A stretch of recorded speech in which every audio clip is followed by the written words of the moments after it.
안녕하세요. 소리의 가치입니다. 구독과 좋아요, 알림 설정 부탁드려요.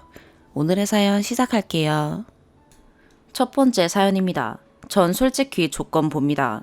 그리고 충분히 거절할 만한 조건이었다고 생각되는데 제가 이상한 건지 봐주세요. 지금 화가 나서 말투가 굉장히 거칠 수도 있습니다. 우선 주선자에게는 직업만 듣고 만났습니다. 남자는 빠른 30, 여자는 31입니다.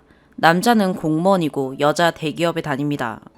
남자 연봉은 세전 3천 중반, 여자 연봉은 세전 6천 중반입니다. 남자는 22살 때부터 직장생활 시작했고 학사 졸업, 여자는 29부터 직장생활 시작했고 박사 졸업입니다. 남자는 차가 있고 국산 세단 신차, 네이버 검색 기준 2000 후반대입니다. 자동차 가격을 적는 이유는 뒤에 나옵니다. 여자는 차가 없고요. 대충 기억나는 건 이 정도이고 적어놓은 것처럼 직업만 들었고 첫 만남에서 주선자랑 같이 만나서 자세한 조건은 못 듣고 가벼운 대화만 했고 두 번째로 만났을 때 조건을 들었고 주선자에게 거절 의사를 표했습니다.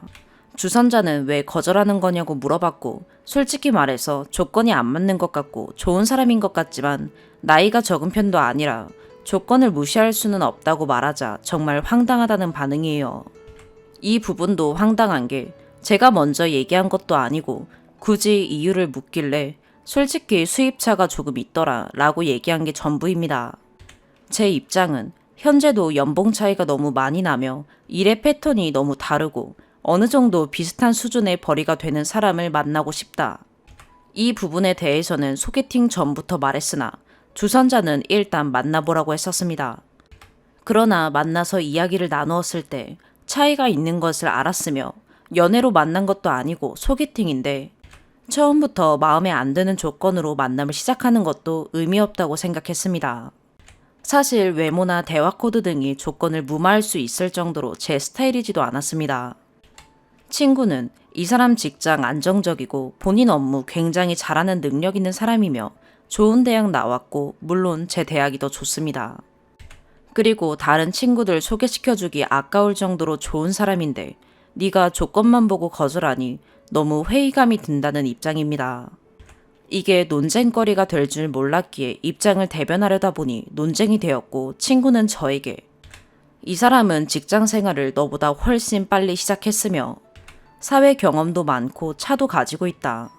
지금 수입은 네가 더 많으나 모은 돈이나 사회적 위치에서 네가 더 아래인 것 같은데 조건을 운운하니 어이가 없다 라는 말을 추가했습니다. 그분이 얼마를 모으셨는지는 모르지만 현재 수입 차이가 거의 2배에 가깝고 그 부분은 언젠가 메꿔지겠죠. 자동차 역시 마찬가지고요. 친구는 계속 말끝마다 나는 학위가 없어서 박사가 얼마나 대단한 건지는 모르지만 그 사람은 그만큼 사회 경력을 많이 쌓았고 본인의 업무에서 굉장히 실력이 뛰어나니 사회적 위치가 너보다 좋다는 식으로 말을 하던데 본인이 해본 적 없다면서 그런 얘기를 왜 하는지도 모르겠어요. 그 사람의 경력을 폄하한 적도 없고 제 학력을 치켜 세운 적도 없고 그냥 제 기준에 조건이 안 맞다고 한 것뿐인데 이런 얘기까지 들어야 하고 이런 논쟁까지 벌여야 하는 일일까요? 친구가 제 학위가 대단한지 모르겠다고 하는 것처럼 저도 그 사람 업무 역량이 얼마나 뛰어나고 대단한지 모르겠어요. 계속해서 네가 이럴 줄 알았으면 다른 스펙 좋은 다른 분 소개시켜 줄 걸 그랬다면서 짜증 아닌 짜증을 내고 괜히 좋은 사람인데 상처 준 것 같다. 너는 돈 많은 남자 만나라면서 속물 취급하는데 거절해서 미안한 마음에 별 얘기 안 하긴 했지만 기분이 굉장히 안 좋아요. 소개팅남과 주선자는 오랜 기간 알고 지내던 사이라 서로 소중히 여기는 사이는 맞는 것 같습니다. 나쁜 마음으로 소개시켜준 것은 아닌 것 같아요. 그리고 직장 얘기하면서 제 직장은 안정적이지 못하고 그분 직장은 안정적이니 수입만 보고 거절하는 것도 이해가 안 된다는 말도 했습니다. 참고로 저는 이름 들으면 다 아는 메이저 대기업 공학계열 연구직입니다. 솔직히 저는 조건 보는 편 맞으며 조건 볼 만한 스펙이라 생각하고 남자분 조건이 제 조건에 비해 모자라는 것도 맞다고 생각해요. 물론 단순히 수입적인 측면에서만요. 물론 남자분 성격도 좋으시고 요새 공무원 엄청 좋은 직업인 것도 알아요. 그걸 무시한 적도 없고 단지 수입 수준에서 제 기준에 안 맞는다고 말했어요. 그분을 폄하하는 다른 말 일절 한 적 없습니다. 사람 만나는 기준은 제 기준 아닌가요? 말했다시피 연애도 아니고 아무 감정 없는 상태에서 마음에 안 드는 조건인 상태로 연애할 이유가 없어서 거절한 건데 이게 이렇게 제 조건을 돌려가게 하며 황당해할 일인가요? 그리고 솔직히 공무원이 인식이 그 정도로 대단한 직업인가요? 이건 제가 정말 세상 물정 모르나 싶어서 물어봅니다. 참고로 소개팅 하신 남자분은 그냥 본인은 마음에 들었는데 아쉽다는 말만 전했다고 하시고 다른 말은 없으셨어요. 젠틀하게 잘 대해주셨고 깔끔하게 끝났습니다. 열받은 건 주선자 혼자네요. 남자분께는 조건 이런 얘기 안 하고 그냥 아직 연애할 때가 아닌 것 같다고 좋게 둘러 거절했습니다. 열받아서 막 적다 보니 두서가 없네요. 제가 속물이면 속물일 수 있는데 나이가 나이인 만큼 쉽게 사람 만나고 할 상황도 아니고 조건 보는 건 당연한 것 같아요. 마지막 카톡이 너가 일을 늦게 시작해서 이런 부분을 잘 모르는 것 같다 라고 왔고 저는 현재 안일십 중입니다. 사회생활 얘기는 제가 대학원 생활할 때부터 이 친구한테 계속 듣던 얘기라 더 짜증나네요.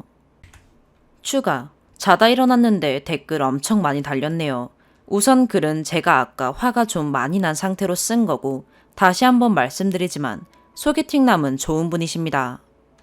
주선자랑은 사회생활을 늦게 시작한 것에 대해서 잔소리, 지적하는 것 때문에 그 전부터 살짝 감정의 골이 있었던 상태였고 제가 학위 중 연구비 지원 프로젝트나 프리랜서로 벌이를 하고 있었음에도 계속 20대 후반까지 학생이었다는 이유로 안정된 직장이 아니면 돈은 의미가 없고 어쩌고 저쩌고를 예전부터 들었던 터라 더 열이 받았던 것 같아요. 원래 성격이 불같은 친구라 갑자기 소개팅을 해준다길래 불안했고 사실 거절하고 싶은 마음이 컸으나 처음 주선해준 거고 본문에 쓰는 걸 깜빡했는데 친구의 회사 동료예요. 이미 제 사진 다 봤고 그분도 마음에 든다고 해서 한번 만나보라고 마음에 들 거라고 그래서 가볍게 만나보고 빠르게 거절해야겠다고 생각했는데 그게 화를 키웠네요. 사실 이때 제 동의 없이 사진 보여주고 소개팅 잡은 것도 화났는데 그 부분도 말 안 하다가 아까 카톡으로 얘기하니 좋은 사람이어서 도와주려 한 건데 그렇게 군이 서운하다고 하네요. 그리고 연봉이 작다고 주작이라고 하셔서 글 남기는데 변동상여랑 성과는 제외한 계약 연봉입니다. 소개팅 실패하고 친구랑 싸운 얘길 이 나이 먹고 왜 주작하겠어요. 남자분도 뭐 수당 같은 거 받으실 수는 있으나 잘 모르겠고 어쨌든 변동급여 포함하면 훨씬 더 많이 차이가 나요. 솔직히 급여 인상률도 제가 더 높을 것 같고요. 이직이 잦고 이직 시 급여가 훅훅 뛰는 직종입니다. 대신 워라밸은 제가 떨어지겠죠. 그래서 솔직히 저보다 급여가 높지 않더라도 명백히 더 좋은 직업이거나 조금 모자란 수준으로만 되어도 만나보고 판단했을 텐데 너무 차이가 난다 싶고 빨리 거절하는 게 차라리 낫겠다 싶어 바로 거절한 게 이렇게 일을 키울지 몰랐네요. 친구는 몇 번 더 만나보지 않고 고민도 안 하고 돈 때문에 거절했다는 거에 화가 많이 난 것 같아요. 정말 아껴두던 분을 소개해줬는데 단지 그런 물질적인 이유로 거절해서 본인도 곤란하고 소개팅남도 상처가 될 것 같으며 친구인 저에게도 인간적으로 실망을 했다는 입장을 계속 고수하네요. 아무튼 저는 배려 없는 친구의 태도에 기분이 상해서 이제는 그 친구를 좀 멀리 해보려고 마음먹고 있습니다. 함께 분노해 주셔서 감사합니다. 월요일부터 에너지를 너무 많이 써서 저는 자러 가야겠어요. 혹여나 어떠한 분노나 사이다가 생기면 후기스러울게요. 두 번째 추가. 세상에 이렇게까지 관심을 받을 줄이야. 출근해서 화장실에서 글 읽다가 부랴부랴 추가글 씁니다. 우선 조건이 안 되는 걸 알면서도 소개팅을 나간 이유를 모르겠다는 글이 많은데 본문에서 말씀드렸다시피 제가 주선해달라고 한 소개팅이 아니며 제 의사와 상관없이 이미 사진까지 다 보여주고 일정까지 다 잡고 통보된 소개팅이었습니다. 이미 그분은 제 사진 보고 마음에 든다고까지 했고 친구의 회사 동료기 때문에 거절하기 미안해 한번 만나보고 거절해야겠다고 생각했어요.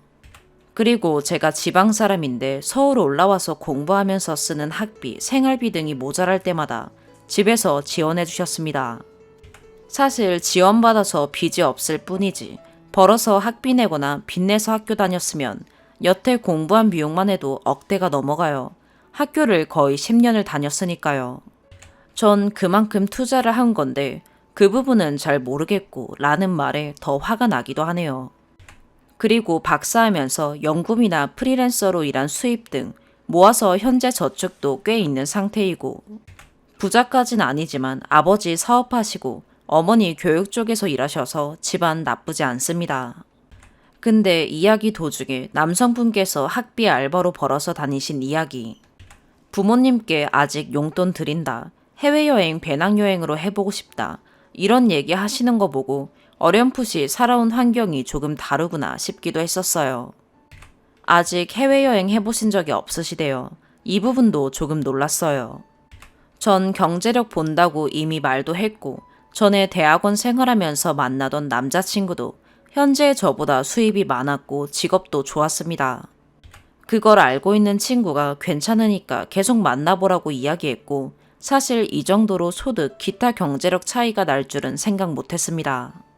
직업 보고 연봉 작을 거 알지 않았냐고 하시는데 사실 집안이 좋으시거나 투자를 하시거나 등등 다른 소득이 당연히 있을 거라 생각했어요. 제가 경제력 보는 걸 친구가 알고 있었고 친구가 먼저 확고한 의지로 주선했으니 저랑 비슷하거나 못해도 조금 모자란 정도지 않을까라고 생각했고 안 그래도 절 속물 취급하는 친구라 더 자세히 안 물어보고 만나보고 아니면 거절해야겠다고 생각한 거고요. 두 번째로 조건을 이야기하며 거절한 건 제 문제인 것 같다는 댓글은 어느 정도 공감해요. 전 남자친구 만날 때도 걘 돈이 많은데 명품 안 해주냐 이런 얘기 달고 살던 친구였습니다. 그래봤자 직장인이고 사실 돌려서 비꾼 걸로밖에 안 느껴져요. 그리고 제가 나는 조건 본다 하면 늘 저를 속물 취급하던 친구가 본인 마음대로 제 동의도 구하지 않고 소개팅 주선한 것부터 열받았는데 남성분 만나서 얘기해보니 도대체 누구를 위한 소개팅인가 싶더라고요. 또 상대적으로 남성분은 제 능력이나 배경을 잘 알고 계시는 것 같았는데 저는 이야기를 들은 것도 없고 정말 직업만, 그것도 회사 동료니까 공무원인 걸 안 거지 자세한 건 몰랐어요. 아무튼 직업만 알고 만났는데 이런 상황이 생기니 더 화가 났고요. 고등학교 때부터 친구라 됐다 말자 하고 거절 이유에 대해서 말 안 했습니다. 근데 계속 물어보길래 홧김에 솔직히 조건 안 맞는다 라고 지른 거예요. 솔직히 친구한테 서운하기도 했고요. 이 부분에 대해선 할 말이 없네요. 차라리 처음부터 수입은 떨어지는데 대신 성격이 좋다던지 좋은 면을 얘기해줬으면 모르겠는데 안 가르쳐주고 꽁꽁 싸매다가 만나보니 제 기준에 안 맞았고 그걸 또 제가 돈을 밝히는 걸로 결정짓는 것도 황당하고요. 학위를 굳이 따질 생각은 없으나 저 역시 학비, 타지생활, 랩실 노가다, 교수님 밑에서 침묵의 노예 생활하며 어렵게 딴 학위이고 제가 학위 이야기를 한 적도 없는데 말끝마다 나는 박사가 없어서 그게 그렇게 대단한 건지는 모르겠고 를 붙이고 없는 조건으로 치부해버리니 그것 또한 화나는 부분이네요. 사실 꼭 학위, 전문성 같은 표면적 배경보다는 그런 공감대를 공유하고 그 시절 정말 힘들었지 하면서 대화가 통해야 하는데 그 소개팅 난 분이랑은 맞는 주제 찾기도 어려울 것 같았어요. 그리고 소개팅 많이 안 해보셨냐는 댓글이 있던데 네, 별로 안 해봤어요. 전에 만나던 남자친구와 오래 만났고 사실 지금 너무 천방지축으로 살고 있어서 당장 결혼 생각도 없어요. 30대 중반 정도 생각하고 있는데 그렇다고 지금 만나는 사람을 가볍게 만날 생각도 없고 미래 생각하면서 진지하게 오래 만나고 결혼하고 싶어서 조건 보는 거예요. 박사 얘기가 댓글에 많던데 사실 박사라는 스펙이 그 분야 아니면 말짱 도루묵에 그들끼리 인정하고 그들끼리만 치켜 세우는 거일 수도 있지만 제가 박사 생활을 힘들게 해서 그런지 별거 아니라는 댓글 보니 서글프네요. 돈도 감정도 육체도 다 갈아 넣어서 얻은 결과물입니다. 댓글 정독하고 최대한 답변해드리려 하다 보니 주저리가 길었네요. 전 추가 글은 여기까지 쓸게요. 댓글은 조금 더 달리면 친구에게 보내줘야겠어요. 다들 좋은 하루 보내세요. 두 번째 사연입니다. 제가 살다 여기에 글을 쓰게 될 줄은 몰랐습니다. 글이 길어질 것 같은데 그래도 끝까지 읽어보시고 많은 의견 부탁드립니다. 저는 30대 중반, 남친은 30대 후반입니다. 남친이랑 만난 지는 2달 정도 됐고 둘 다 전문직에 일할 때는 바쁜 편입니다. 그동안 만나면서 크게 다툰 적은 없고 남친이 연락이 살짝씩 뜸해서 그거 가지고 2번 정도 얘기한 적이 있습니다. 간단히 결론만 말씀드리면 남친이 위치 추적 어플을 사용 중이라는 것을 알게 됐고 저랑은 안 하고 있는데 그럼 대체 왜 하고 있는 건지 누구랑 하고 있는 건지 이해가 안 갑니다. 부모님, 친구들, 다른 여자 등등 아무리 모든 가능성을 생각해봐도 아닌 것 같아요. 대체 이유가 뭘지 함께 생각해봐 주세요. 여러분들의 댓글 기다리겠습니다. 그래도 그간의 일들을 좀 설명해야 이해가 잘 되실 것 같아서 최대한 써보겠습니다. 썸 탈 때도 아침부터 연락이 오는 건 아니었고 항상 퇴근하고 저녁에 연락이 오긴 했어요. 사귀고 초반에는 일어나서 출근해서까지 연락을 안 하더라고요. 일할 때는 바빠서 연락 못하는 거, 안 하는 거 이해하는데 일어나서나 출근하러 가는 길에 그냥 짤막하게라도 연락할 수 있을 것 같은데 안 해서 그게 살짝 제 기준에서는 이상하기도 하고 서운하기도 했습니다. 나는 그래도 혹시나 잘 일어나서 출근은 잘했나 궁금하기도 하고 걱정되기도 하니까 연락은 좀 해줬으면 좋겠다 라고 조곤조곤 말하고는 남친도 알겠다고 하고 그 뒤로는 하는 편입니다. 제가 퇴근 시간이 더 늦어서 사귀기 한 달까지는 남친이 거의 평일에 2일, 많게는 3일까지 제가 일하는 곳으로 와줬고 퇴근하고 데이트했습니다. 그리고 주말에 하루 이틀 정도 보고요. 연락이 조금 적기는 했지만 주로 전화를 하는 편이었습니다. 제가 퇴근하는 길에 전화 자주 하는 편이고 거의 매일 잠들기 전에 전화합니다. 초반에 길게는 2시간까지도 통화한 적이 며칠이나 있었고 주로 30분 넘게는 통화했습니다. 그렇게 하루 2번 정도 전화하니 아침이나 일할 때 연락 없는 게 크게 많이 서운하거나 이상한 느낌은 안 들었습니다. 만나서도 잘하는 편이고 남자치고 센스도 있고 제 생각도 많이 해주고 사랑받는 느낌이 들게 하는 남친이었습니다. 만나는 중에 카톡이 오거나 전화가 오거나 하면 크게 숨기는 것 없이 오히려 저 봐도 된다는 듯이 앞에서 바로 카톡을 열어서 확인하고 전화 오면 누군지 항상 보여주고 제 앞에서 통화하거나 아니면 통화 시작하고 나서 잠시 나가서 전화하는 식이었습니다. 저랑 만나는 거 말고 다른 약속이 있어도 그 약속 상대와 약속을 잡는 과정에 카톡 대화창을 캡처해서 보내주고는 나 이래서 이렇게 오늘 만날 것 같아 라고 말하는 식이고 술자리에서는 다 같이 있는 사진도 찍어서 보내고 음식 사진도 찍어서 보내주고 했습니다. 제가 시키지도 않았고 술 약속 가지고 한 번도 뭐라고 한 적도 없는데도요. 저도 친구들 만나면 친구들이랑 있는 사진 보내거나 제 독사진 보내거나 먹고 있는 사진 보내거나 했고 남친이 잘하니 저도 더 잘하게 되더라고요. 그래서 만난 시간은 짧지만 이 사람이랑 신뢰가 두텁게 쌓였다고 생각했고 이상한 쎄함이나 여자의 촉이 왔던 적이 단 한 번도 없습니다. 근데 문제는 이번에도 늘 그랬듯이 약속이 잡혀서 친구와 카톡을 나눈 대화창을 캡처해서 보내줬습니다. 오늘 얘가 이렇게 갑자기 보자네 할 말이 있나 봐 했고 저도 잘 다녀오라고 했습니다. 근데 그 캡처한 사진에서 위에 상태 표시줄에 아이쉐어링 어플 아이콘이 띄어져 있는 게 보였습니다. 저는 처음 보는 아이콘이었는데 무심코 지나칠 수도 있었고 되게 작은 아이콘인데도 이상하게 그게 확 눈에 들어오더라고요. GPS 위치 물음표 아이콘에 과자 프링글스 얼굴 같은 아이 얼굴이 그려진 아이콘입니다. 그 전에 여러 번 카톡이나 사진 같은 거를 캡처해서 보내줄 때는 안 보이던 아이콘이었습니다. 처음 보는 건데도 이상하게도 그게 위치 추적 어플인 것만 같았고, 네이버에 위치 추적 어플 치니까 몇 개 나오는데 아이쉐어링이 그 아이콘이더라고요. 이게 여자의 촉인 건지 진짜 왜 그게 제 눈에 하필 확 띄었고, 저도 뭔지도 모르는 건데도 그게 왜 위치 추적 어플인 것만 같았는지, 그리고 검색하니 바로 나왔는지, 진짜 흔히 말하는 조상신이 도운 건지 뭔지 저도 참 신기합니다. 그때부터 느낌이 이상했습니다. 이 어플을 대체 왜 하고 있을까? 저는 혹시 저를 감시하고 있나 해서 알아봤더니 서로가 동의해야 위치 추적을 할 수 있는 시스템이더라고요. 남친 본가가 지방에 있고 지금은 서울에서 혼자 살고 있는데 가족이랑 하는 건가 싶었습니다. 그때까지는 믿음이 있으니까 가족이랑 하나 보네, 요즘 세상이 흉흉하니까 했습니다.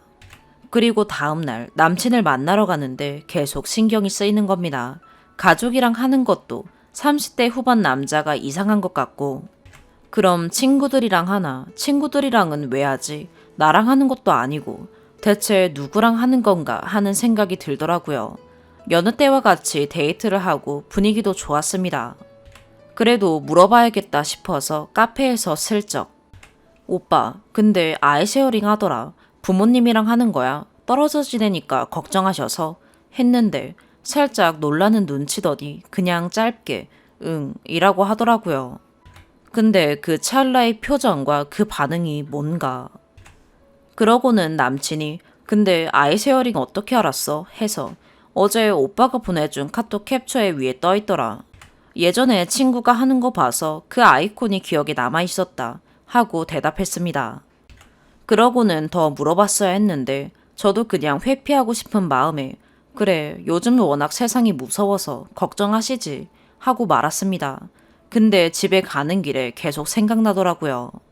다시 한번 말할까 아니면 조금 더 지켜볼까 엄청 고민하다가, 근데 오늘 아니면 이 얘기를 다시 꺼낼 수 없을 것 같아서 집으로 돌아가는 차 안에서 한 번 더 물어봤습니다. 오빠, 정말 나한테 할 말 없어? 했더니 응, 없는데 왜? 나 뭐 할 말이 있어야 돼? 왜? 무슨 말이 듣고 싶어? 이런 식으로 대답하더라고요. 그래서 근데 아까 그 어플이 너무 마음에 걸려서 부모님이랑 하고 있다고 해도 좀 이상하고 친구들이랑은 안 할 것 같고 나랑도 안 하고 있잖아. 그럼 대체 누구랑 하고 있는 거야? 하고 어렵사리 하지만 단도직입적으로 물어봤습니다. 물어보기 전까지 심장이 두근거리고 입이 떨어지지 않아서 계속 뜸을 들였는데 결국엔 저렇게 명확하게 물어봤고 살짝의 정적이 흘렀습니다. 그래서 제가 먼저 이렇게 물어보면 나 이상한 건가? 지금 내가 이상하게 생각하는 거지? 했습니다. 남친 대답은 응, 이상한 거야. 갑자기 당황스럽다. 뭐 이런 식이었고 저는 미안해. 오빠 기분 나쁠 거 아는데 내가 사과할게. 사과할 건데 근데 나 계속 이상한 생각이 들어. 혹시 내가 지금 어플 켜서 보여달라고 하면 진짜 나 이상한 거야? 하고 한 번 더 물어봤는데 제 예상은 아니라고 팔짝 뛰면서 어플을 켜서 보여주는 거였거든요. 근데 안 보여주더라고요. 제가 그래, 떨어져 사니까 부모님이랑 할 수 있을 것 같아. 우리 부모님도 떨어져 살면 나 걱정하실 것 같고 했더니 이건 이제 부모님 문제가 아니야. 너가 이렇게 말함으로써 모든 게 다 변했어. 뭐 이런 식으로 말했습니다.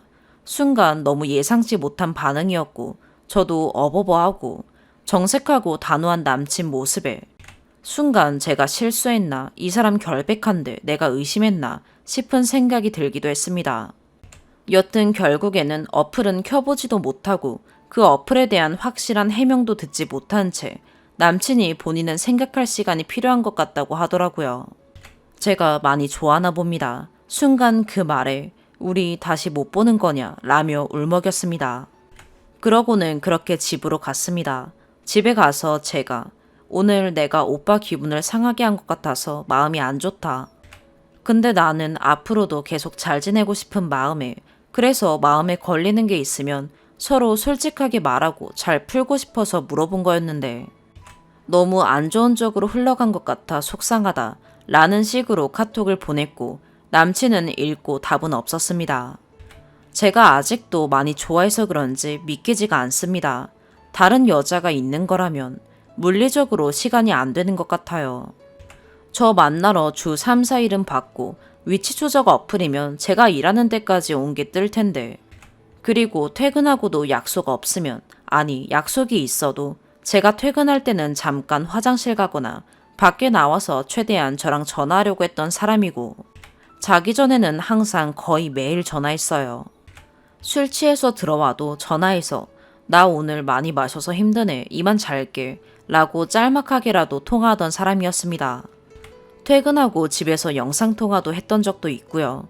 그래서 다른 여자가 있을 거라는 게 안 믿기고 불가능한 것 같아요. 제가 아직 좋아하는 마음에 행복 회로를 돌리고 있는 걸까요? 대체 위치 추적 어플은 왜 하고 있을까요? 부모님은 아닌 것 같기도 하고, 아니면 정말 부모님인데 의심받는 게 너무 어이가 없고 화가 나서 저렇게 나온 걸까요? 그동안 너무 잘해왔던 남친이라서 본인도 최선을 다해서 절 대하고 있었는데 제가 저렇게 나오니 남친은 마치 제가 그동안 다 의심하고 있었고, 그래서 연락도 조금 더 해달라고 말했던 것 같다고까지 얘기했어요. 그런 건 진짜 아닌데 전 남친을 누구보다 믿었고 그런 의심조차 안 들게 잘해줘서 진짜 의심해 본 적이 없어요. 아니면 제가 생각한 또 하나의 가능성은 전 여친이랑 했던 건데 미처 지우지 못한 거라서 직접 어플 켜서 보여주지는 못한 거고, 근데 결백하긴 하니까 발끈한 건가 싶기도 하고요. 대체 뭘까요? 뭘 제가 놓치고 있는 걸까요? 제가 생각해도 머리로는 그래도 이게 좀 이상하다고 느끼는데 마음이 잘 안 돼요. 이대로 연락이 안 올 건가 두렵기도 하고요. 생각할 시간이 필요하댔으니 시간을 줄 건데 너무 길어지면 제가 피말릴 것 같아요. 여러분의 많은 의견, 따끔한 충고 부탁드립니다. 긴 글 읽어주셔서 너무 감사합니다. 추가. 남친은 저희 부모님을 지난달 말에 만나 뵀었고 다음 달에는 제가 남친 부모님을 만나 뵐 예정이었습니다. 남친이 사귄 지 얼마 안 됐는데도 저희 부모님께 인사드리고 싶다고 할 만큼 저를 좋아했었고, 저희 부모님도 직접 만나 뵙고 괜찮은 사람인 것 같다고 좋아하셨습니다. 남친 집에서도 제 존재를 알고 있고 좋아하시며 다음 달에 상경하시면 만나 뵐 예정이었습니다. 이런 사이인데도 어떻게 이런 일이 일어날 수 있는지 저는 아직도 믿기지가 않아요. 대체 이유가 뭘지 함께 생각해 봐 주세요. 뭐든 좋습니다. 여러분들의 다양한 의견 기다리겠습니다. 세 번째 사연입니다. 시댁과는 집이 아파트 바로 앞 뒷동이에요. 문제는 이번에 시댁 리모델링을 하는데 저와는 가족 어느 누구도 상의, 양해 없이 시부모님이 저희 집에서 3주 동안 지내기로 결정되었어요. 친딸인 고모네도 도보 5, 6분 거리인데 굳이 저희 집에만 계시게 되었네요.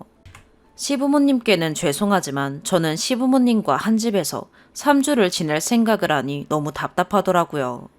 거실에서 주무실 예정이라 자다가 화장실도 두세 번 가야 하는데 못 가게 될 것 같고, 아침에도 일찍 일어나야 할 것 같고, 점심 저녁도 매일 챙겨드려야 하고, 주말은 또 아침부터 종일 붙어서 지내야 하고, 내 집인데 불편하게 지낼 생각하니 막막했어요. 시어머님이 말씀이 진짜 많고 제가 공감 안 되는 이야기도 많이 하셔서 같이 지내게 되면 매일같이 말동무 해드리는 게 버거운 것도 있어요. 또 살림 포장해서 맡기는 비용 아끼겠다고 저희 집 베란다에 온갖 짐 박스, 짐 봉다리 옮겨서 쌓아놓은 모양새를 보니 진짜 집에 있기 싫더라고요. 상황을 알게 된 친정에서는 며느리 불편하게 눈치 없이 왜 오시냐고, 숙소 구해서 지내시면 되지 않냐고 노발대발 하시면서 친정에 오거나 여동생네 가서 지내라고 하셨어요. 친정도 리모델링 계획 중이고 에어비앤비에서 지내실 예정이거든요. 그래서 현재 31개월 아들, 8개월 딸 데리고 짐 바리바리 싸서 동생네 와 있네요. 그런데 이 모든 상황이 집안 사람인 저와 가족 어느 누구도 사전에 의논, 양해도 없이 그냥 흘러가듯 진행되어 버렸어요. 리모델링 이틀 전에는 신랑 여동생, 고모가 불편하겠지만 엄마 아빠 좀 잘 데리고 있어달라 라는 통보 아닌 척한 통보 메시지를 보내더군요. 신랑 여동생이면 저한테도 손아래 동생인데 통보하는 문자가 너무 불쾌해서 신랑한테 답답한 마음 다 말해버렸어요. 내가 제일 불편한 상황인 것 같은데 왜 아무도 나에게 양해를 안 구하냐. 답답하다고 내 속마음을 말하게 되면 나만 나쁜 년, 나쁜 며느리인 것 같다고. 나는 내 친정엄마하고도 3일 이상 지내면 투닥거리게 된다. 그랬더니 신랑은 미처 거기까지 생각 못했다고 미안하다고 다음에 이런 일 생기면 꼭 의논하겠다고 하고 불쾌했으면 동생한테 말하라는데 그게 되나요? 말하면 싸우자는 꼴이 될 텐데요. 저도 불편할 것 같다고 가족들에게 말 못한 잘못도 있다는 거 알아요. 하지만 결정에 있어서 제가 불편할지 말지 아무도 신경도 안 쓴다는 것에 너무 화가 나고 서운하더라고요. 며느리가 짐 싸서 애들 데리고 나가면 혹시 우리 때문에 나가는 거냐 물어라도 봐야 하지 않나요? 오히려 현관 비밀번호 알려드렸더니 리모델링 전부터 아예 비밀번호 누르고 들어오세요. 시어머니는 평소에도 전화도 없이 갑자기 집 현관벨 누르시거나 두들기시거나 그래도 안 열면 전화하시는 분이세요. 그것도 너무 불편하고 매너 없다는 느낌이 들어요. 둘 다 엄마 껌딱지라 아직 어린애기 2명 데리고 내 집 아닌 곳에서 지내는 것 또한 너무 힘드네요. 큰아이 어린이집도 못 보내고 애 둘 보느라 끙끙대고 있는데 고모가 카톡이 오네요. 아가들 사진 좀 보내달라고요. 너무 화딱지 나서 그냥 씹었어요.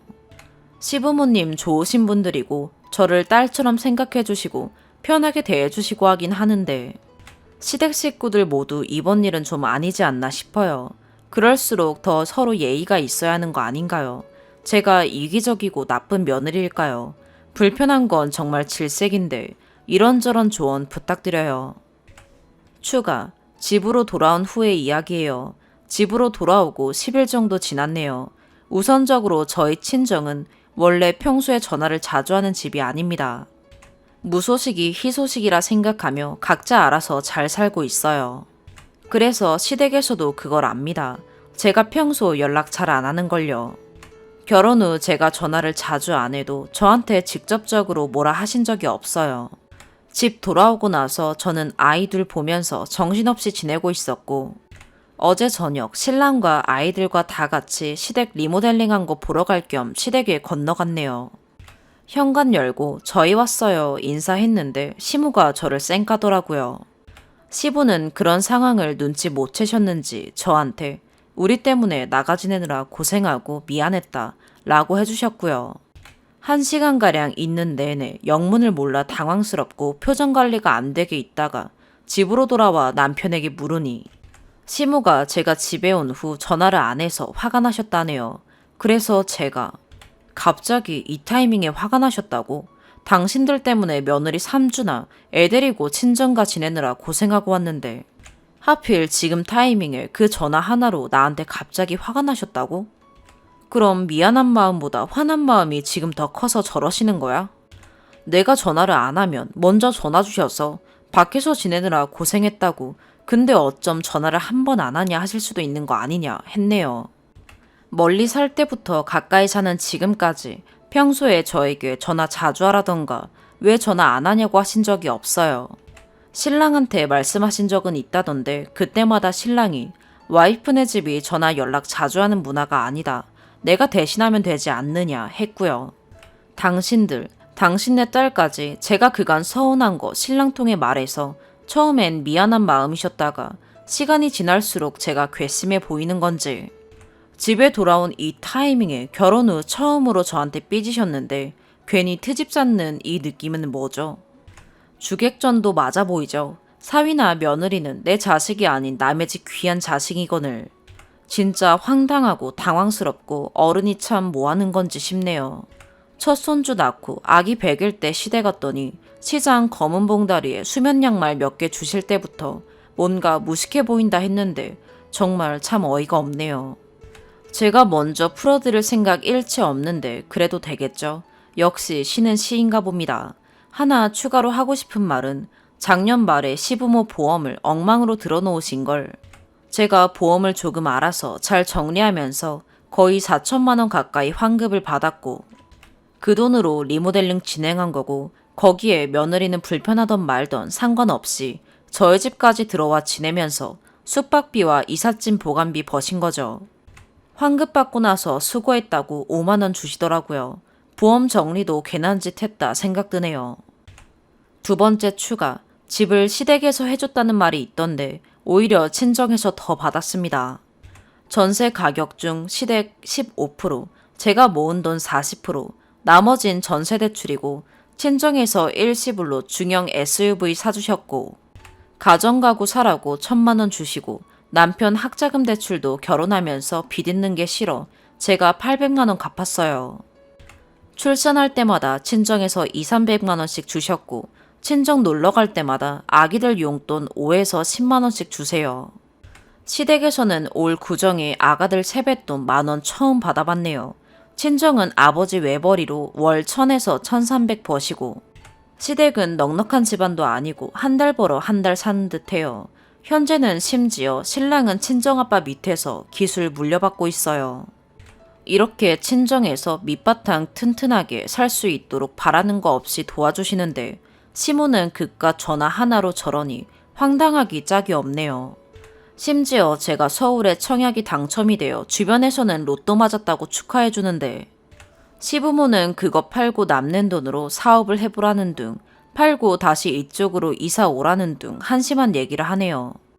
요즘 양도세가 얼만데 팔라는 건지, 또 내가 오랫동안 부은 청약으로 당첨된 집을 왜 당신네들이 팔아라 말아라 하는지 정말 짜증나요. 네 번째 사연입니다. 30대 중반, 결혼 4년차 평범한 엄마입니다. 시댁과 연 끊은 지 1년 되었고 시어머니의 술버릇, 막말, 그리고 남편의 주둥이 효자 노릇 때문에 이혼 직전까지 갔다가 연 끊는 조건으로 여태껏 지내왔습니다. 반반 결혼으로 양가 지원 받지 않았습니다.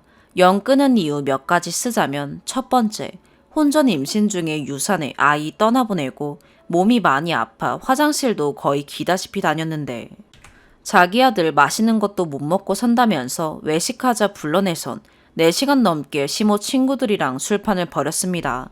남편도 같이 술 마셨고요. 허리가 끊어질 듯 아파서 나 먼저 가겠으니 재밌게 노르시라 하니 술 취해서 혀 꼬부라진 소리로 감히 먼저 가느냐 마느냐 한다고 호통에 삿대질을 하셨습니다. 두 번째, 평소에도 술 달고 사는 시모인데 술 안 먹으면 손이 덜덜덜 떨리는 게 보입니다. 그 뒤 임신에 아이 낳고 산후조리 해준답시고 저희 집에 와서 술만 마시다 갔습니다. 그러곤 시이모들한텐 애보기 힘드니 허리 아프니 소리를 하더라고요. 세 번째, 남편의 주둥이 효자 덕분에 시댁과 연락이 닿을 때마다 피 터지게 싸웠습니다. 시모가 자기 아들한테 고자질하면 남편이 저한테 화풀이하고 그럼 대판 싸웠습니다. 이런 일이 참 많이도 있었고요. 고자질한 내용은 연락 안 한다, 손주 안 보여준다, 강아지 싫으니 갖다 버려라 등등입니다. 네 번째, 아기 첫 돌 때 코로나 초반이라 거리두기 1단계였는데 돌잔치 취소하고 양가 부모님만 모시고 가족 사진 찍고 간단히 밥 먹기로 했습니다. 참고로 시아버지는 남편이 어릴 때 돌아가셨습니다. 근데 이모 한 분을 부르시겠다고 하더라고요. 저는 시모 혼자라 사돈 보는 게 불편하고 어려우니 그럴 수 있겠다 생각하고 오케이 했습니다. 며칠 뒤면 약속 날짜라 확인차 연락하니 갑자기 다른 이모들 그리고 그 아들 내외들까지 모인다고 하더라고요. 다 모이면 10명 넘습니다. 그래서 안 된다고 하니 네가 뭔데 된다 안 된다 하냐. 이런 일은 원래 부모가 어떻게 하자 하면 따라오는 게 맞는 거다 라고 펄쩍 뛰더라고요. 덕분에 또 남편이랑 박 터지게 싸우고 내 새끼 첫 생일을 개판인 분위기에서 지냈습니다.